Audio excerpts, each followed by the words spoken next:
خواجہ غریب نواز جب نئے نئے آئے نا اجمیر شریف میں تو خیمہ لگایا ہوا تھا خواجہ غریب نواز نے.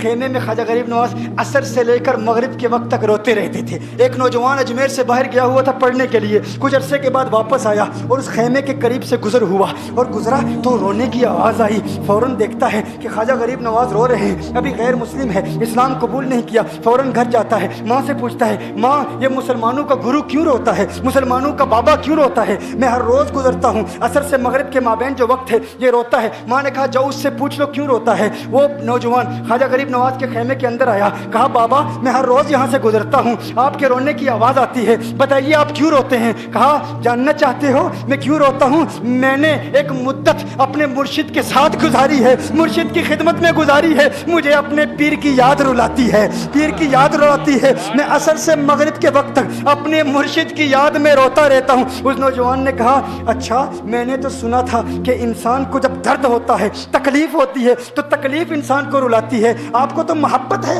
یہ محبت میں بھی انسان کو رونا آتا ہے؟ کہا ہاں ہاں ہے نوجوان, انسان محبت میں بھی روتا ہے. کہا تو پھر مجھے بھی رونا ہے, میں بھی رونا چاہتا ہوں, مجھے بھی رونا سکھا دیجئے. کہا تو رونا چاہتا ہے؟ رونا چاہتا ہوں. کہا ٹھیک ہے, دو شرطیں ہیں, مسلمان ہو جا اور میرا مرید ہو جا. کہا میں ماں سے اجازت طلب کروں گا.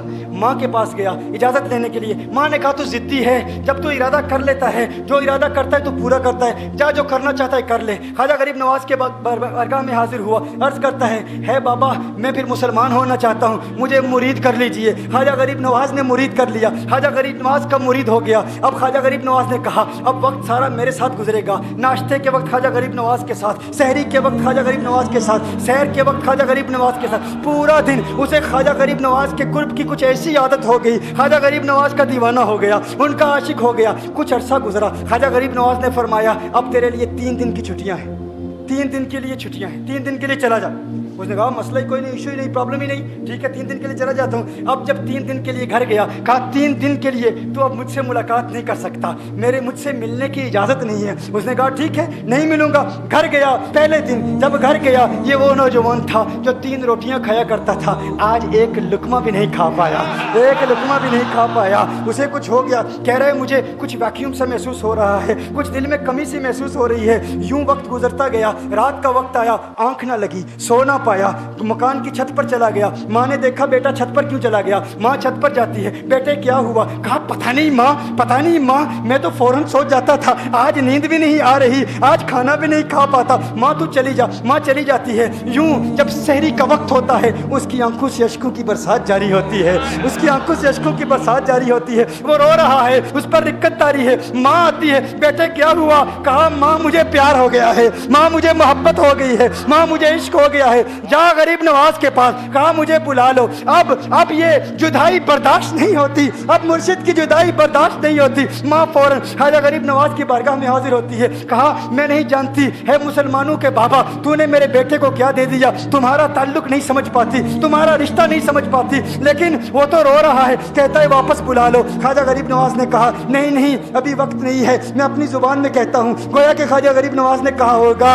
ابھی تو ابتدائی عشق ہے, روتا ہے کیا, آگے دیکھ ہوتا ہے کیا. تیری تمنا تھی, تیری خواہش تھی کہ محبت میں رونے کی عادت ہو جائے, ابھی تو ابتدا ہے. ماں کو واپس بھیج دیا, کہا واپس چلی جا. اسے کہا ابھی اجازت نہیں ہے, وہ واپس چلی جاتی ہے. بیٹے کو بتاتی ہے کہ ہے میرے بیٹے وہ تو اجازت نہیں دے رہا. کہا ماں سن لے, اب اگر نہ بلایا تو میں مر جاؤں گا, یہ محبت مجھے مار ڈالے گی. ماں اگر مجھے زندہ دیکھنا چاہتی ہے تو میرے مرشد کو راضی کر لے, میرے مرشد کو بتا دے اب یہ ایک جدائی برداشت نہیں کر سکتا. ماں فوراً غریب نواز کی بارگاہ میں حاضر ہوتی ہے. کہا ہے غریب نواز کرم فرمائیے, مجھ ماں کی تمنا ہے, مجھ ماں کی آرزو ہے, وہ مر جائے گا. کہا ماں کی تمنا ہے, تیری بات مانتا ہوں, جا اسے واپس بھیج دے. وہ فوراً بھاگتا ہوا خواجہ غریب نواز کی بارگاہ میں حاضر ہوتا ہے. اس وقت خواجہ غریب نواز اپنے مریدوں کو درس دے رہے ہیں, ایک مجمع لگا ہوا ہے. وہ فوراً خواجہ غریب نواز کے دروازے پر کھڑا ہوتا ہے اور پھر مرید یہ منظر دیکھ رہے ہیں. خواجہ غریب نواز کو دیکھتا ہے, خواجہ غریب نواز اسے دیکھتے ہیں. اور میں نے کہا تھا نا نگاہ مست ملائی تو میں پلا کے اٹھے,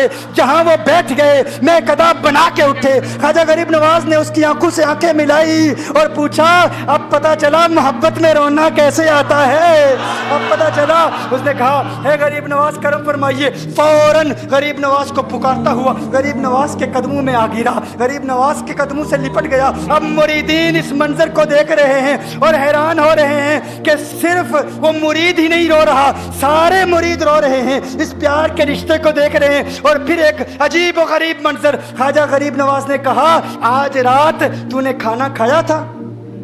کہا نہیں کھایا تھا, نہیں کھایا تھا. خواجہ غریب نواز نے فرمایا میں نے بھی نہیں کھایا تھا, میں نے بھی نہیں کھایا تھا, میں نے بھی نہیں کھایا تھا. پھر خواجہ غریب نواز نے فرمایا آج رات سویا تھا؟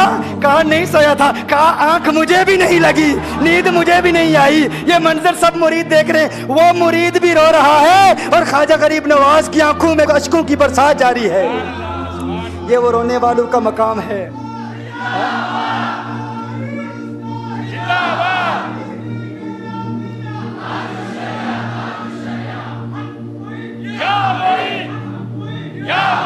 یہ ڈسکشن ہو رہی ہے پیر اور مرید کی, اور پھر یہ آنسو باتیں کر رہے ہیں.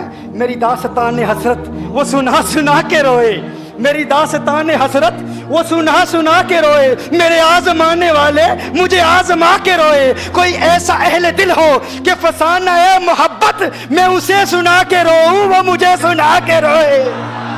میں اسے یہ رونے, اور ہم رونے پہ آ جائیں تو دریا ہی بہا دیں. یہ چشتیوں کا رونا ہے, ہم رونے پہ آ جائیں تو دریا ہی بہا دیں. شبنم کی طرح ہمیں رونا نہیں آتا.